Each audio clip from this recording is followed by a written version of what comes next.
Good morning. आज हम दृष्टि क्विक बुक से अंग्रेजों की भारत विजय पढ़ेंगे। भूमिका। भारत में व्यापार करने के उद्देश्य से क्रमशः पुर्तगाली आए, डच, अंग्रेज, डेनिश व फ्रांसीसी भारत आए। सबसे पहले पुर्तगाली, डच, अंग्रेज, डेनिश व फ्रांसीसी भारत आए। प्रारंभ में ये कंपनियां भारत के राजा रजवाड़ों से किसी विशेष क्षेत्र में एक निश्चित कर अदा करके व्यापार हेतु एकाधिकार प्राप्त करती थी। समय के साथ इन व्यापारिक कंपनियों की महत्वाकांक्षाएं बढ़ने लगीं। भारतीय राज्यों की आपसी ईर्ष्या एवं धन लोलुपता का लाभ उठाकर ये व्यापारिक कंपनियां अपना अधिकार क्षेत्र बढ़ाने लगीं।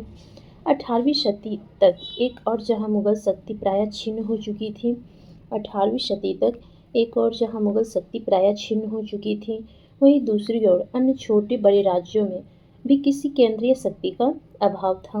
परिणामतः इस स्वर्णिम अवसर का अंग्रेजों ने भरपूर लाभ उठाया और अपने साम्राज्य का बीजारोपण किया। प्रारंभ में यूरोपीय कंपनियां पुर्तगाली, डच, ब्रिटिश एवं फ्रांसीसी के बीच व्यापारिक एकाधिकार प्राप्त करने के उद्देश्य से एक चतुर्भुजी संघर्ष हुआ। प्रारंभ में यूरोपीय कंपनियों पुर्तगाली, डच, ब्रिटिश एवं फ्रांसीसी के बीच व्यापारिक एकाधिकार प्राप्त करने के उद्देश्य से एक चतुर्भुजी संघर्ष हुआ। अंततः इस संघर्ष में अंग्रेजों को सफलता मिली।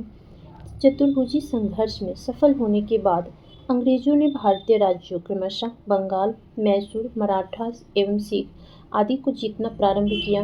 1857 तक अपनी रणनीति और युद्धों से अंग्रेजों ने संपूर्ण भारत पर अधिकार कर लिया। यूरोपीय कंपनियों के बीच संघर्ष। आंग्ल फ्रांसीसी संघर्ष। भारत आने वाली यूरोपीय कंपनियों में पुर्तगाली और डच कंपनियां, जहां व्यापारिक व राजनीतिक प्रतिस्पर्धा में पहले ही परास्त हो गई थी, वही डेनिश कंपनी 1745 तक अपनी सारी संपत्ति British east India company. Bharat आने वाली यूरोपीय कंपनियों में पुर्तगाली और डच कंपनियां, जहां व्यापारिक और राजनीतिक प्रतिस्पर्धा में पहले ही परास्त हो गई, डेनिश कंपनी 1745 तक अपनी सारी संपत्ति ब्रिटिश ईस्ट इंडिया कंपनी को बेचकर भारत से चली गई। अब ब्रिटिश और फ्रेंच कंपनियां ही भारत में प्रमुख व्यापारिक कंपनियां थीं, जिनके पास पर्याप्त व्यापारिक एकाधिकार थे। अतः दोनों कंपनियों में व्यापारिक प्रतिस्पर्धा और राजनीतिक संघर्ष होना स्वाभाविक था। इन प्रतिस्पर्धाओं के चलते दोनों कंपनियों के मध्य 3 युद्ध हुए, जिन्हें कर्नाटक युद्ध के नाम से जाना जाता है। इस आंग्ल फ्रांसीसी संघर्ष में अंततः अंग्रेजों को सफलता प्राप्त हुई। प्रथम कर्नाटक युद्ध 1746 से 48 के बीच हुआ। इस युद्ध को सेंट टोमे का युद्ध भी कहा जाता है। प्रथम कर्नाटक युद्ध को सेंट टोमे का युद्ध भी कहा जाता है। इस युद्ध की पृष्ठभूमि यूरोप में दोनों शक्तियां फ्रांस एवं ब्रिटेन के मध्य लड़े गए। इस युद्ध की पृष्ठभूमि यूरोप में दोनों शक्तियों फ्रांस एवं ब्रिटेन के मध्य लड़े गए। ऑस्ट्रिया के उत्तराधिकार के युद्ध से ही तैयार हो गई। यूरोप में फ्रांस और ब्रिटेन एक दूसरे के विरोधी थे, जिसका प्रभाव भारत में भी पड़ा। प्रथम कर्नाटक युद्ध प्रारंभ होने का तात्कालिक कारण एक अंग्रेज अधिकारी कैप्टन बार्नेट द्वारा कुछ फ्रांसीसी जहाज़ों पर कब्जा कर लेना था। प्रथम कर्नाटक युद्ध प्रारंभ होने का तात्कालिक कारण क्या था? एक अंग्रेज अधिकारी कैप्टन बार्नेट द्वारा कुछ फ्रांसीसी जहाज़ों पर कब्जा कर लेना था। डुप्ले ने मॉरिशस के फ्रांसीसी गवर्नर ला बोर्डेनो की सहायता से मद्रास को जीत लिया। डुप्ले ने मॉरिशस के फ्रांसीसी गवर्नर ला बोर्डोनो की सहायता से मद्रास को जीत लिया। अंग्रेजों ने कर्नाटक के नवाब अनबरुद्दीन से डुप्ले के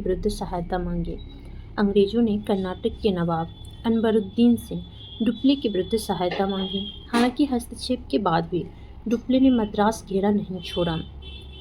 प्रथम कर्नाटक युद्ध फ्रांसीसी सेना और कर्नाटक के नवाब अनबरुद्दीन के मध्य लड़ा गया। इस युद्ध में फ्रांसीसी विजयी रहे। यह किसी विदेशी सेना की पहली विजय मानी जाती है।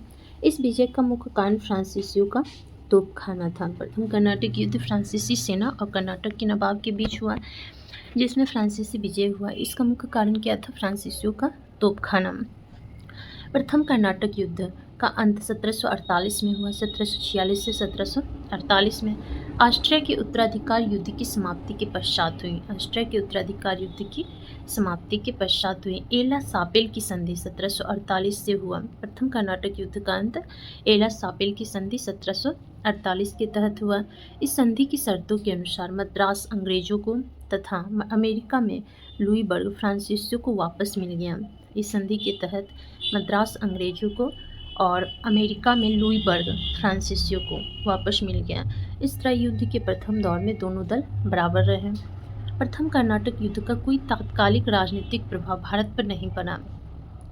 प्रथम कर्नाटक युद्ध का तात्कालिक राजनीतिक प्रभाव भारत पर नहीं पड़ा। न तो इस युद्ध से फ्रांसीसियों को कोई लाभ हुआ, न ही अंग्रेजों को, परंतु इस युद्ध ने भारतीय राजाओं की कमजोरियों को उजागर कर दिया और यह स्पष्ट हो गया कि यूरोपीय प्रणाली से प्रशिक्षित और सुव्यवस्थित छोटी सेना भी भारतीय नरेशों की बड़ी सेना को परास्त कर सकती है।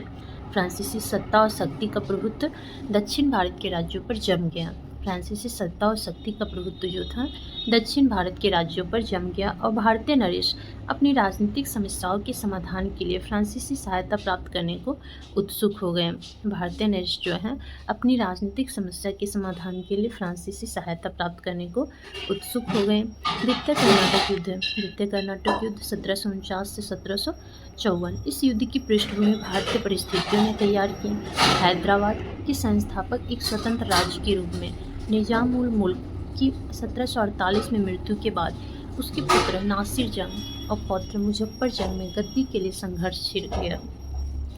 हैदराबाद के संस्थापक एक स्वतंत्र राज्य के रूप में निजाम उल मुल्क थे कि मृत्यु 1748 के बाद उसके पुत्र नासिर जंग और पौत्र मुजफ्फर जंग में गद्दी के लिए संघर्ष छिड़ गया।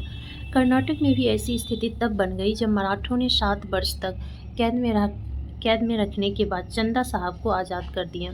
कर्नाटक में ऐसी स्थिति तब बन गई जब मराठों ने 7 वर्ष तक कैद में रखने के बाद चंदा साहब को आज़ाद कर दिया। ऐसे में अनवरुद्दीन व चंदा साहब के बीच गद्दी के लिए संघर्ष छिड़ गया। फ्रांसीसियों ने चंदा साहब व मुजफ्फर जंग का समर्थन किया तो अंग्रेजों ने अनवरुद्दीन व नासिर जंग का। फ्रांसीसी चंदा साहब मुजफ्फर जंग का समर्थन किया जबकि अंग्रेजों ने अनवरुद्दीन व नासिर जंग का। 1749 में अंबर का युद्ध 1749 में अनवरुद्दीन मारा गया और उसके बेटे मोहम्मद अली ने त्रिचनापल्ली में शरण ले ली। 1749 में अंबर के युद्ध में अनवरुद्दीन मारा गया तथा उसके बेटे मोहम्मद अली ने त्रिचनापल्ली में शरण ले ली। 1750 में हैदराबाद में नासिर जंग भी मारा गया। 1750 में हैदराबाद में नासिर जंग भी मारा गया 1750 में और मुजफ्फर जंग नवाब बना। उसने प्रसन्न होकर फ्रांसीसी गवर्नर डुप्ले को मसूलीपट्टनम व पांडिचेरी का क्षेत्र प्रदान कर दिया। साथ ही डुप्ले को कृष्णा नदी से कन्याकुमारी तक के क्षेत्र का गवर्नर बनाया। 1750 में नासिर जंग मारा गया तो मुजफ्फर जंग नवाब बना। उसने प्रसन्न होकर फ्रांसीसी गवर्नर डुप्ले को जो था मछलीपट्टनम और पांडिचेरी का क्षेत्र प्रदान कर दिया और डुप्ले को कृष्णा नदी से कन्याकुमारी तक के क्षेत्र का गवर्नर बनाया गया। मुजफ्फर जंग की मृत्यु के बाद सलाबत जंग द्वारा फ्रांसीसियों को उत्तरी सरकार का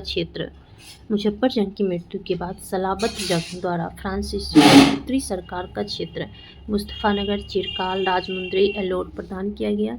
ध्यातव्य है कि इसके पूर्व चंदा साहब ने भी फ्रांसीसियों को पांडिचेरी के कई गांव प्रदान किए थे। डुप्ले ने हैदराबाद में बुस्सी के नेतृत्व में एक फ्रेंच सैन्य टुकड़ी तैनात की।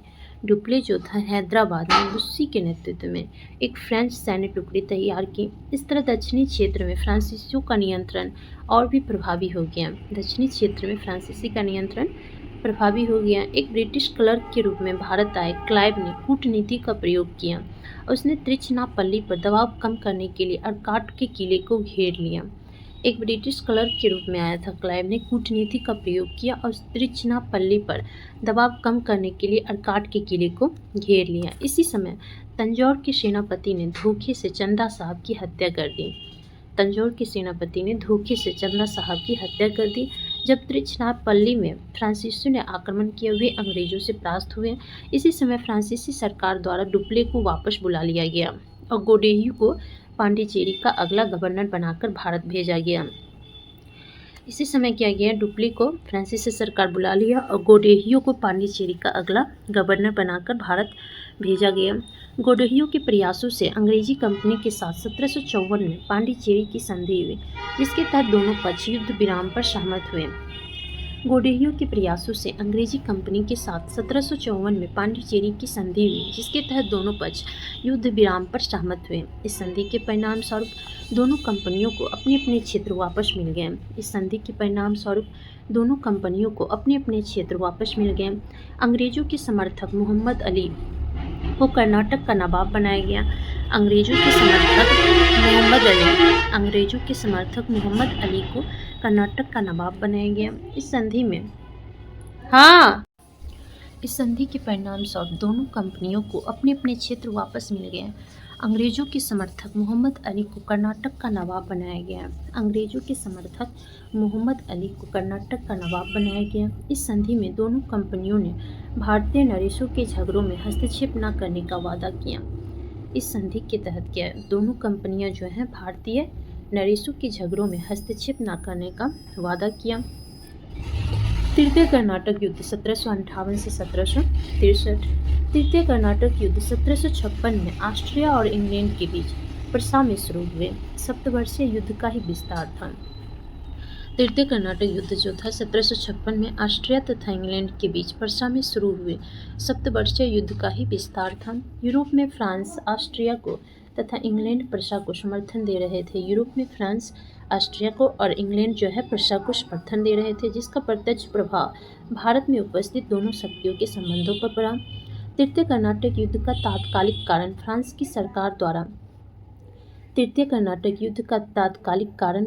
की सरकार द्वारा काउंट डी लाली को भारत के संपूर्ण फ्रांसीसी क्षेत्र के सैनिक एवं असैनिक अधिकारों को प्रदान किया जाना था।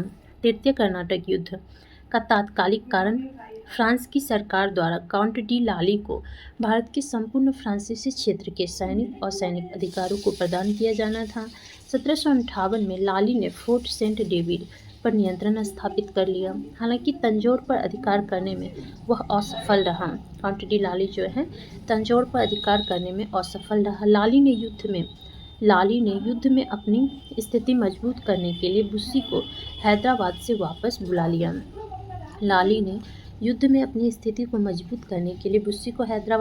लिया।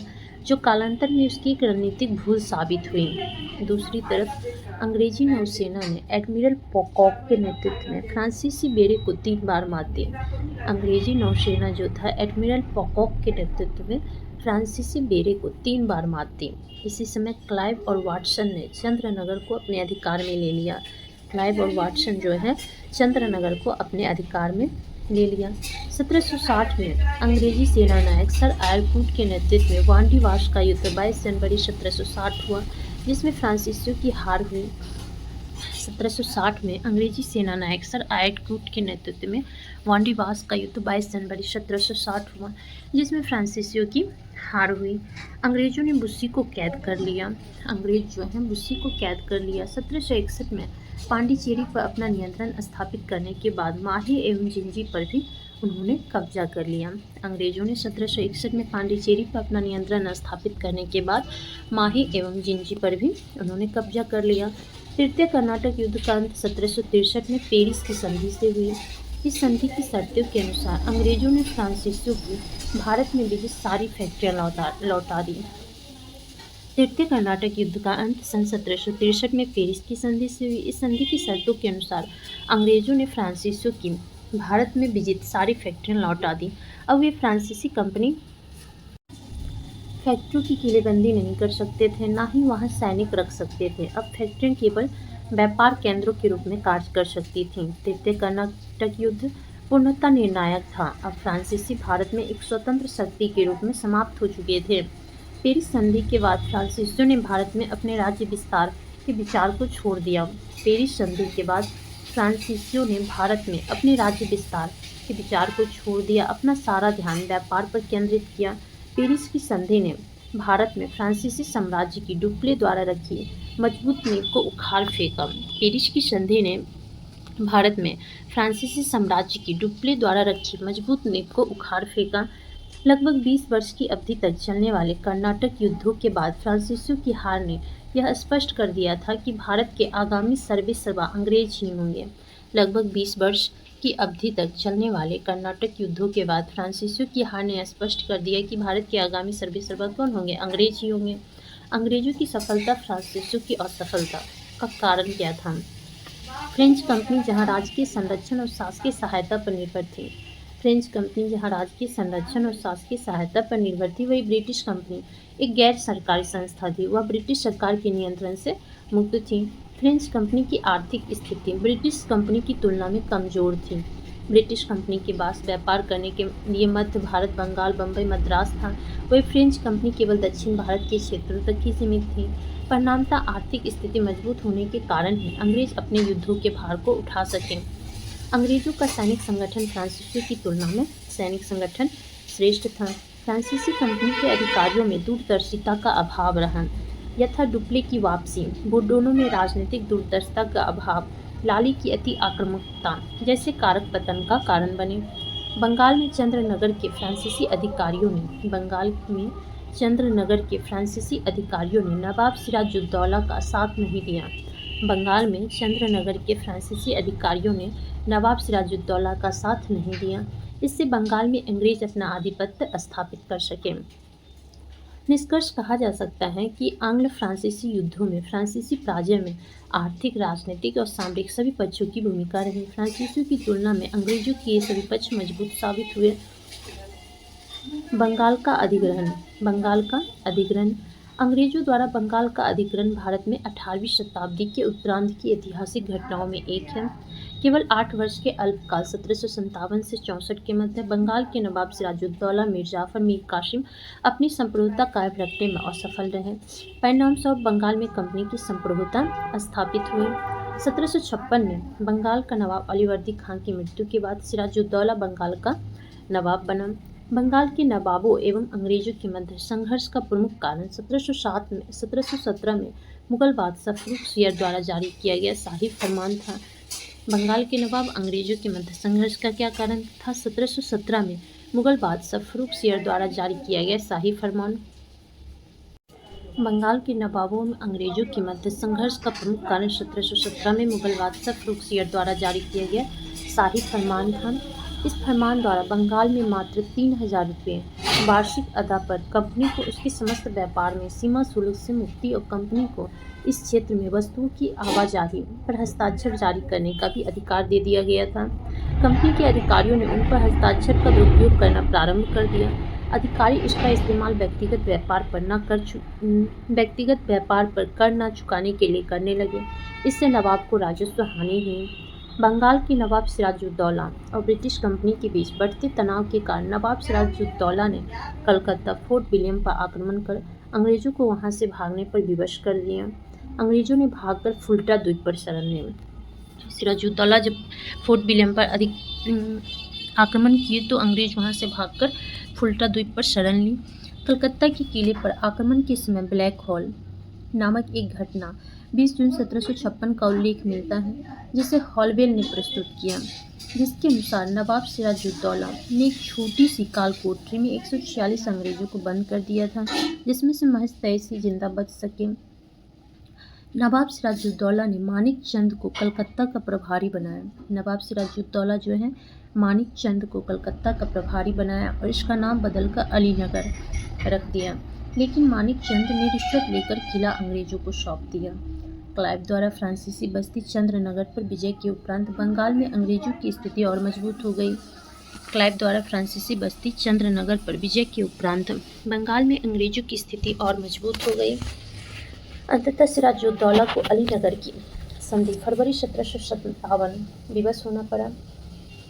अलीनगर की संधि के फलस्वरूप अंग्रेजों को कलकत्ता की किलेबंदी करने, सिक्के ढालने और नवाब द्वारा युद्ध में हुई क्षतिपूर्ति का वचन दिया गया तथा दोनों पक्षों ने भविष्य में शांति बनाए रखने का वादा किया। अलीनगर की संधि 1757 के फलस्वरूप अंग्रेजों को कलकत्ता की किलेबंदी करने, सिक्के ढालने, नवाब द्वारा युद्ध में हुई क्षतिपूर्ति का वचन दिया गया और दोनों पक्षों ने भविष्य में शांति बनाए रखने का वादा किया। कालांतर में नवाब सिराजुद्दौला की सत्ता पर कमजोर पकड़ कालांतर में नवाब सिराजुद्दौला की सत्ता पर कमजोर पकड़ एवं ढूलमूल नीति से प्रोत्साहित होकर अंग्रेजों ने बंगाल की गद्दी पर एक ऐसे नवाब को बैठाने का निश्चय किया जिसे आसानी से नियंत्रित कर अपनी स्वार्थ सिद्धि के लिए प्रयोग किया जा सके।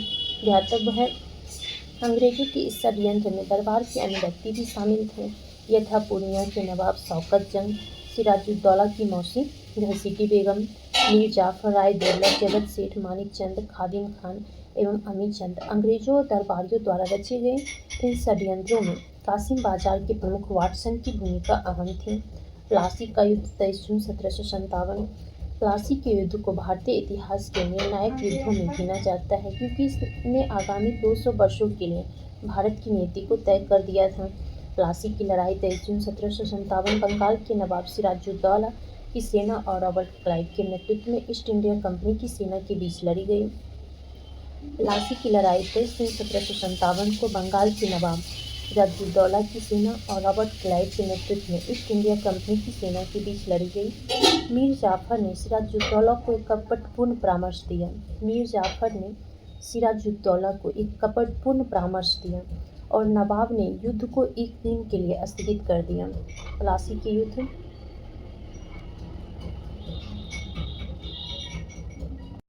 प्लासी युद्ध के पूर्व ही नवाब का प्रधान सेनापति मीर जाफर और दीवान राय दुर्लभ अंग्रेजों से मिल चुके थे। अंततः युद्ध से पूर्व ही यह कह सकते हैं कि प्लासी का युद्ध एक खुला युद्ध नहीं था, वरन यह एक विश्वासघात था। अगले दिन हुए युद्ध में दोनों विश्वासघातियों की सेनाएं बिना युद्ध किए वापस लौट गईं।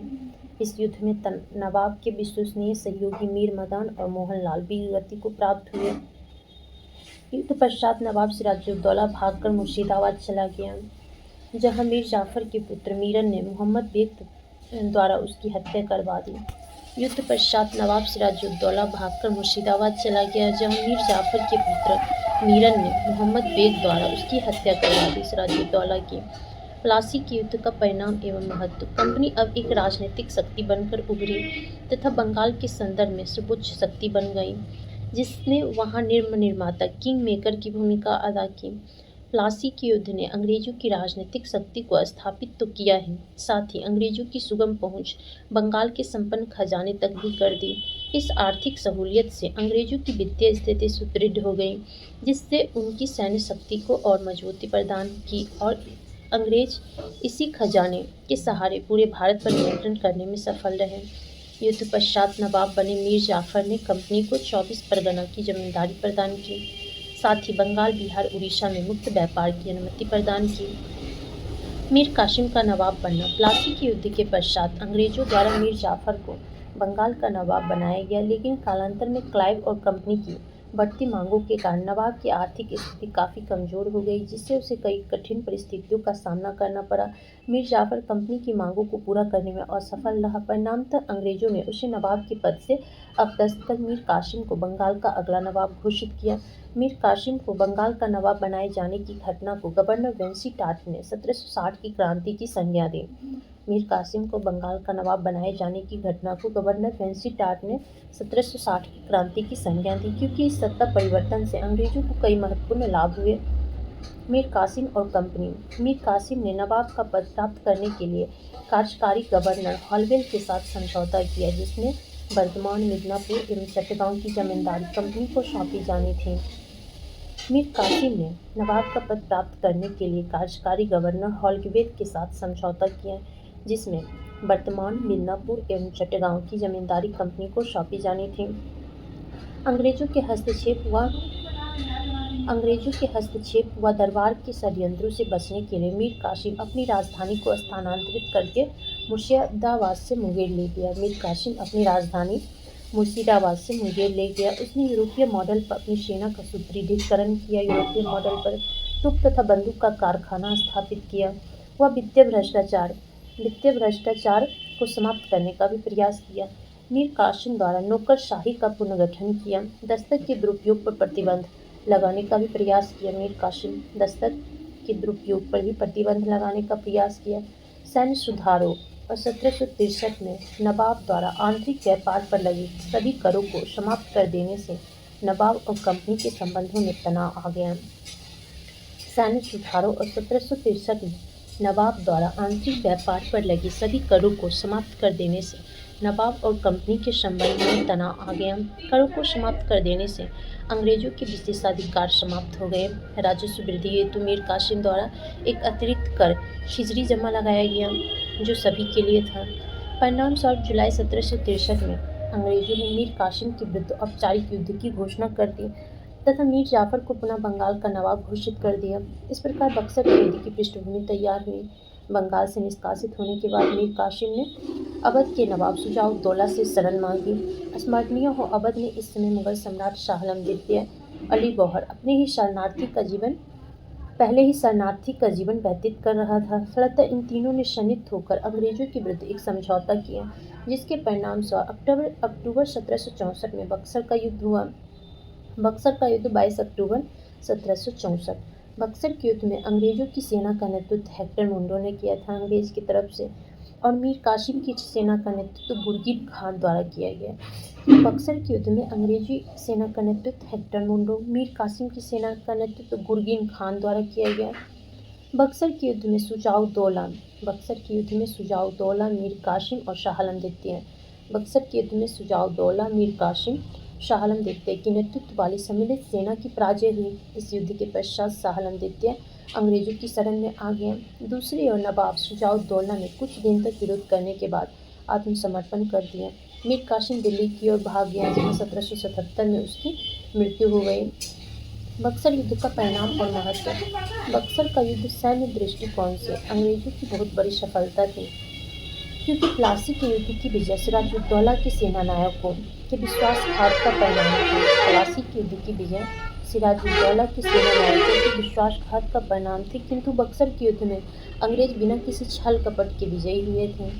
इस युद्ध में विजय के पश्चात बंगाल में अंग्रेजी सत्ता की प्रभुत्व की स्थापना हुई और कंपनी ने एक अखिल भारतीय शक्ति का रूप धारण कर लिया। 1765 इलाहाबाद की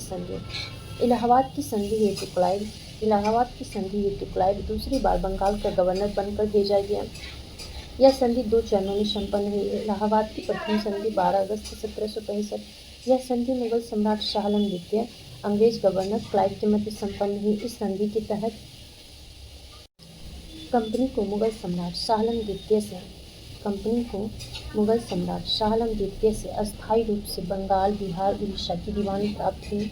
इसके बदले कंपनी ने मुगल सम्राट को 26 लाख रुपये की वार्षिक पेंशन देना स्वीकार किया।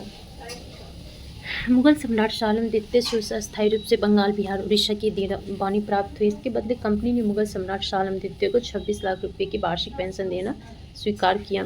कंपनी ने अवध के नवाब से करा और इलाहाबाद के जिले लेकर मुगल सम्राट शाह आलम द्वितीय को सौंप दिए। कंपनी ने अवध के नवाब से करा और इलाहाबाद के जिले लेकर मुगल सम्राट शाह आलम द्वितीय को सौंप दिए। इलाहाबाद की द्वितीय संधि 16 अगस्त 1765। यह संधि क्लाइव और अवध के नवाब शुजाउद्दौला के मध्य संपन्न हुई। इस संधि के तहत इलाहाबाद और करा को छोड़कर अवध का शेष क्षेत्र नवाब को वापस कर दिया गया। इलाहाबाद और करा को छोड़कर अवध का शेष क्षेत्र जो है नवाब को वापस कर दिया गया। नवाब द्वारा कंपनी को 50 लाख रुपये दिए जाने की बात स्वीकार की गई। नवाब द्वारा कंपनी को 50 लाख रुपये दिए जाने की बात स्वीकार की गई। कंपनी द्वारा अवध की सुरक्षा हेतु नवाब के खर्च पर एक अंग्रेजी सेना अवध में रखी गई। कंपनी द्वारा अवध की सुरक्षा हेतु नवाब के खर्च पर एक अंग्रेजी सेना अवध में रखी गई। कंपनी को अवध में कर मुक्त व्यापार करने की छूट प्रदान की गई। बनारस और गाजीपुर के क्षेत्र में अंग्रेजों की संरक्षितता में जागीरदार बलवंत सिंह को अधिकार दिया गया। बनारस और गाजीपुर के क्षेत्र में अंग्रेजों की संरक्षितता में जागीरदार बलवंत सिंह को अधिकार दिया, हालांकि यह अवध के राजा के अधीन ही माना गया। बंगाल में द्वैत शासन 1765 से 1772।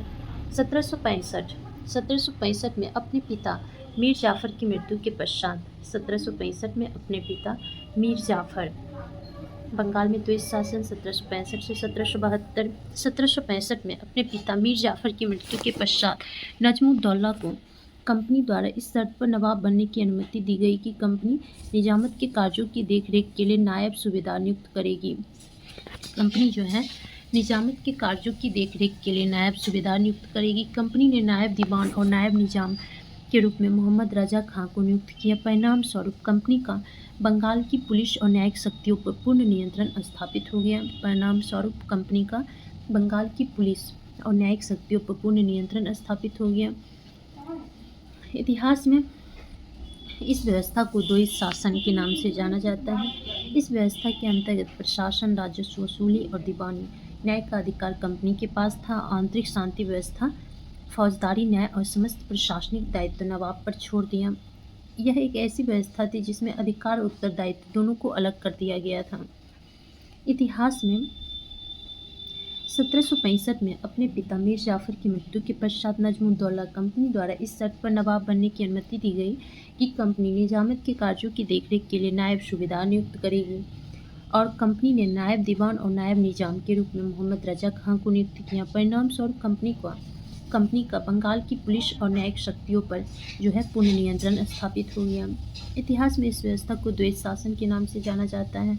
इस व्यवस्था के अंतर्गत प्रशासन, राजस्व वसूली और दीवानी न्याय का अधिकार कंपनी के पास था। प्रशासनिक अधिकार भी राजस्व वसूली और दीवानी तीनों अपने पास कर लिया कंपनी, और आंतरिक शांति व्यवस्था, फौजदारी न्याय और समस्त प्रशासनिक दायित्व नवाब पर छोड़ दिया। यह एक ऐसी व्यवस्था थी जिसमें अधिकार और उत्तरदायित्व दोनों को अलग कर दिया गया। इलाहाबाद की प्रथम संधि 12 अगस्त 1765 से कंपनी को बंगाल, बिहार, उड़ीसा की दीवानी राजस्व वसूलने का अधिकार मिल गई। कंपनी ने दीवानी कार्य के लिए बंगाल में मोहम्मद रजा खां, बिहार में सिताब राय, उड़ीसा में राय दुर्लभ की नियुक्ति की। कंपनी ने दीवानी कार्य के लिए बंगाल में मोहम्मद रजा खां, बिहार में सिताब राय, उड़ीसा में राय दुर्लभ की नियुक्ति की। इस तरह बंगाल में नवाब का स्वतंत्र शासन समाप्त हो गया। बंगाल में नवाब का स्वतंत्र शासन समाप्त हो गया। प्रभाव: प्रारंभ में अल्पकाल के लिए व्यापार में वृद्धि देखी गई, किंतु इसके अतिरिक्त यह दौर 1765 से 72 बंगाल के लिए अति कठिनाइयों का दौर रहा, जिसने प्रशासनिक और आर्थिक संरचना को ही तोड़कर रख दिया। क्योंकि कंपनी को मुक्त व्यापार का अधिकार प्राप्त था, अतः भारतीय व्यापार का विघटन हुआ। ब्रिटिशों द्वारा अत्यधिक भूमि कर संग्रह के कारण कृषि एवं कृषकों की स्थिति शोचनीय हो गई। ब्रिटिशों द्वारा अत्यधिक भूमि कर संग्रह के कारण कृषि एवं कृषकों की स्थिति शोचनीय हो गई। इसी बीच 1770 में बंगाल में अकाल पड़ने से जान माल की बड़े स्तर पर क्षति हुई। उल्लेखनीय है, इस समय बंगाल का गवर्नर कर्टियस था। जब बंगाल में अकाल पड़ा था उस समय बंगाल का गवर्नर कौन था? कर्टियस। इस प्रणाली ने एक भ्रामक प्रशासनिक मशीनरी का निर्माण किया, जिससे अराजकता का माहौल बना। परिणामतः इस क्षेत्र में कानून व्यवस्था लगभग ठप हो गई। बंगाल के ब्रिटिश गवर्नर क्लाइव 1757 से 1760, फिर 1765 से 67, क्लाइव 1757 से 60 और 1765 से 67, वेंसीटाट 1760 से 65, वेंसीटाट 1760 से 65, वेलेस्ट 1767 से 69, कर्टियस 1769 से 72। बंगाल के प्रभुत्व संपन्न शासक के रूप में कंपनी 1772 में जब वारेन हेस्टिंग्स को बंगाल का गवर्नर नियुक्त किया गया, तब तक क्लाइव द्वारा बंगाल में स्थापित द्वैत शासन प्रणाली पूर्णतः विफल हो चुकी थी। 1772 में जब वारेन हेस्टिंग्स को बंगाल का गवर्नर नियुक्त किया गया, तब तक क्लाइव द्वारा बंगाल में स्थापित द्वैत शासन प्रणाली पूर्णतः विफल हो चुकी। अतः हेस्टिंग्स ने द्वैत शासन समाप्त कर बंगाल पर विजित राज्य के रूप में शासन करना प्रारंभ किया। द्वैत शासन को समाप्त कर बंगाल पर विजित राज्य के रूप में शासन करना प्रारंभ किया और छद्म मुगल संप्रभुता के नकाब को उतार फेंका। इस प्रकार कंपनी ने 2 दशक से भी कम समय में बंगाल के प्रशासनिक एवं राजनीतिक अधिकारों पर अपना सीधा नियंत्रण स्थापित कर लिया। मैसूर प्रारंभिक स्थिति: विजयनगर के पतन के बाद मैसूर वाडियार वंश के शासन में एक स्वतंत्र राज्य के रूप में उभरा। 18वीं शताब्दी में इस राज्य की वास्तविक शक्ति सेनापति देवराज और राजस्व मंत्री नंजराज के हाथों में आ जाती है। हैदर एक सामान्य सिपाही से प्रगति करता हुआ 1755 में डिंडीगुल का फौजदार बन जाता है और वहां फ्रांसीसियों की मदद से एक आधुनिक शस्त्रागार की स्थापना करता है। हैदर अली 1755 में डिंडीगुल का फौजदार बन जाता है और वहां फ्रांसीसियों की मदद से एक आधुनिक शस्त्रागार की स्थापना करता है। 1761 में हैदर मैसूर का वास्तविक शासक बन जाता है और 1776 में वह स्वयं को राजा घोषित करता है। 1761 में हैदर मैसूर का वास्तविक शासक बन जाता है और 1776 में वह स्वयं को राजा घोषित करता है।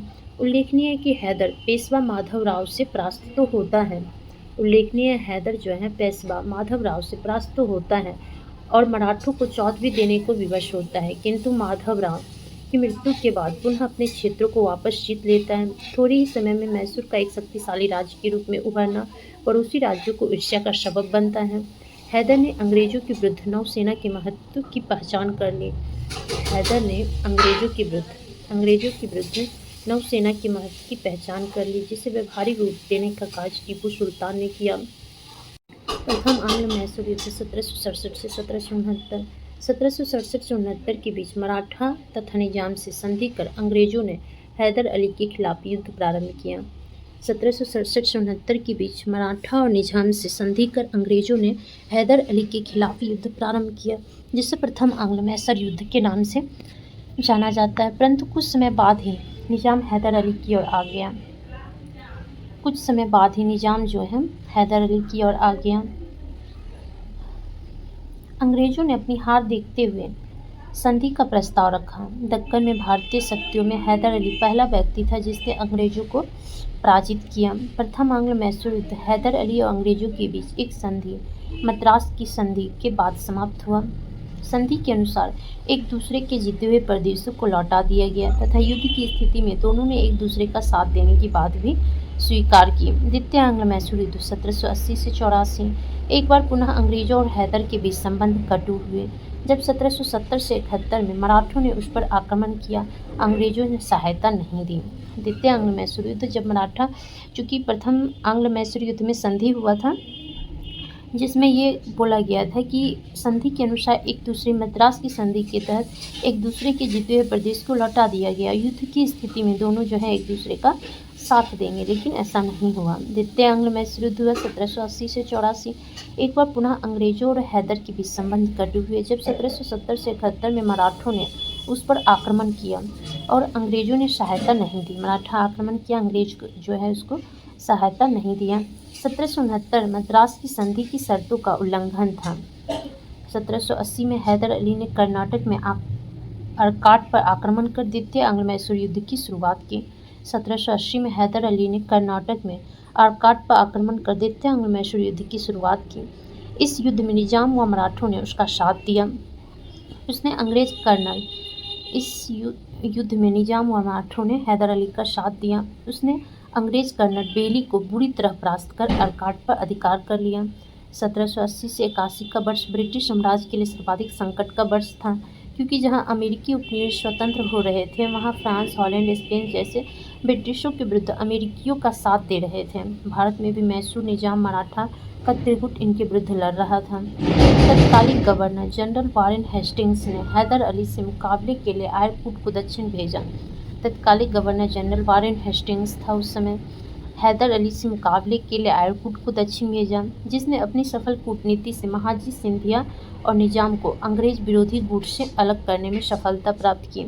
लेकिन गुट के बिखर जाने से हैदर अली के उत्साह में किसी प्रकार की कोई कमी नहीं आई। 1781 में हैदर अली और अंग्रेज जनरल सर आयरकूट के नेतृत्व में पोर्टोनोमा का युद्ध हुआ। हैदर अली और अंग्रेजों सर आयरकूट के नेतृत्व में पोर्टोनोमा का युद्ध हुआ, जिसमें हैदर अली पराजित हुआ, लेकिन अंग्रेजों को इस सफलता का आर्थिक लाभ नहीं मिला। अंग्रेजों से युद्ध में मिली पराजय से उत्पन्न मानसिक क्षति और घायल होने के कारण 1782 में युद्ध करते हुए हैदर अली की मृत्यु हो गई।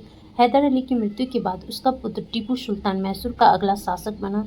हैदर अली की मृत्यु के बाद टीपू सुल्तान ने युद्ध जारी रखा, लेकिन इसी समय यूरोप की संधि के कारण फ्रांसीसी युद्ध से अलग हो गए और टीपू ने अंग्रेजों से मंगलौर की संधि कर ली। हैदर अली की मृत्यु के बाद टीपू सुल्तान ने युद्ध जारी रखा, लेकिन इसी समय यूरोप की संधि के कारण फ्रांसीसी युद्ध से अलग हो गए और टीपू ने अंग्रेजों से मंगलौर की संधि 1784 कर ली। टीपू सुल्तान 1782 में टीपू सुल्तान अपने पिता हैदर अली की मृत्यु के बाद मैसूर का शासक बना। टीपू अपनी राजनीतिक दूरदर्शिता और शासन प्रशासन में आधुनिक कारकों को अपनाने के कारण अधिक पहचाना जाता है। 1782 में टीपू सुल्तान अपने पिता हैदर अली की मृत्यु के बाद मैसूर का शासक बना। टीपू अपनी राजनीतिक दूरदर्शिता, शासन प्रशासन में आधुनिक कारकों को अपनाने के कारण अधिक पहचाना जाता है। टीपू को एक साथ कई भाषाओं जैसे अरबी,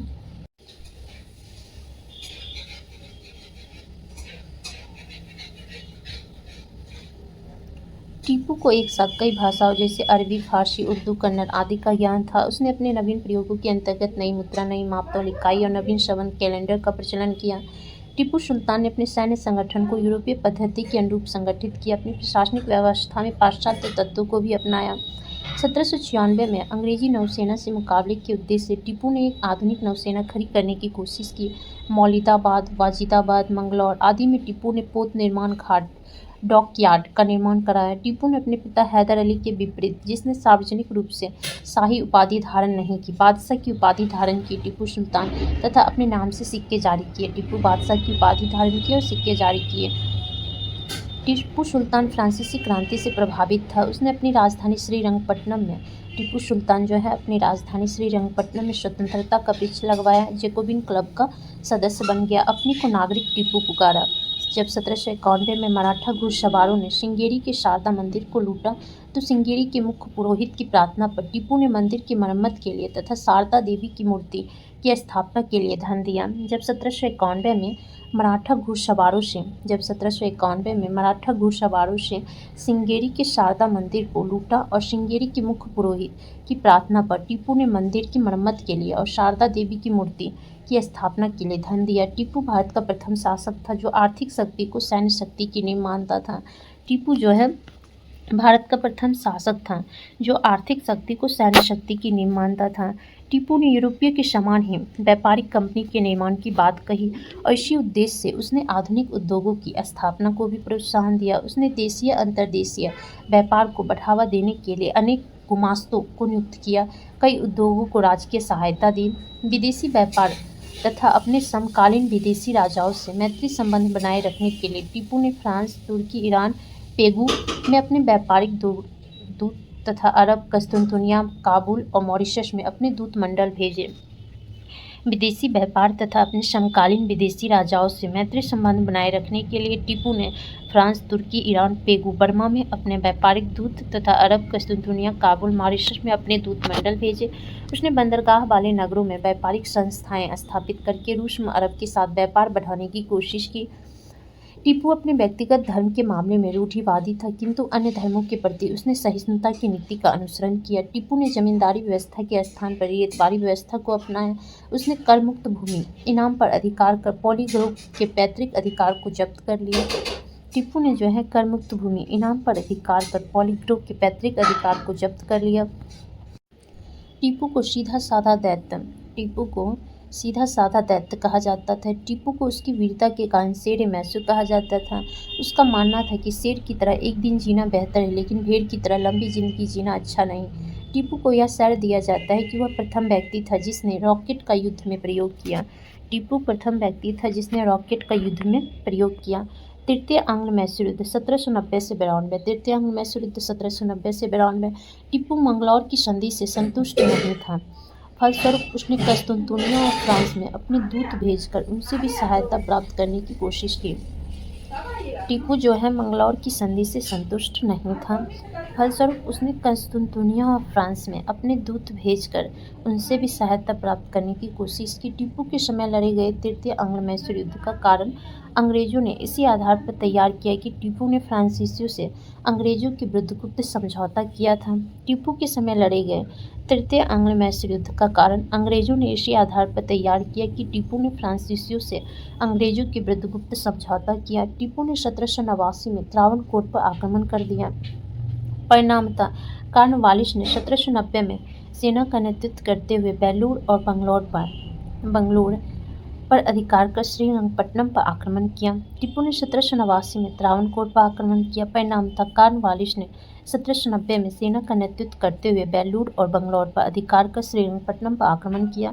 अंग्रेजों ने पुनः हैदराबाद के निजाम और मराठों के सहयोग से श्रीरंगपट्टनम पर आक्रमण किया।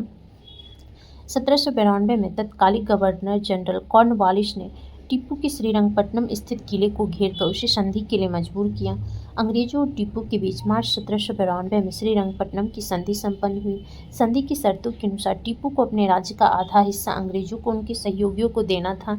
साथ ही युद्ध हर्जाने के रूप में 3 करोड़ रुपये भी अंग्रेजों को देने थे। श्रीरंगपट्टनम की संधि के तहत हर्जाना न देने तक अंग्रेजों ने टीपू के 2 पुत्रों को बंधक बनाकर रखा। इस संधि के अंतर्गत अंग्रेजों को बारामहल, डिंडीगुल, मालाबार मिला। मराठों को तुंगभद्रा नदी के उत्तर का भाग, निजाम को पेन्नार और कृष्णा नदी के बीच का भाग मिला। इसी संदर्भ में कॉर्नवालिस ने कहा था कि हमने अपने मित्रों को शक्तिशाली बनाए बिना अपने शत्रु को पंगु कर दिया।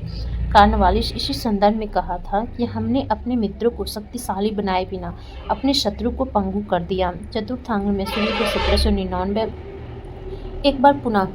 एक बार पुनः अधिकार क्षेत्र और अंग्रेजों की बढ़ती राजनीतिक लालसा के कारण टीपू और अंग्रेजों के बीच युद्ध, चतुर्थ आंग्ल मैसूर युद्ध हुआ।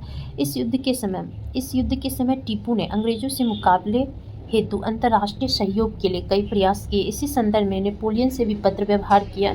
4 मई 1799 को टीपू अंग्रेजों की संयुक्त सेना से बहादुरी के साथ लड़ते हुए युद्ध में मारा गया।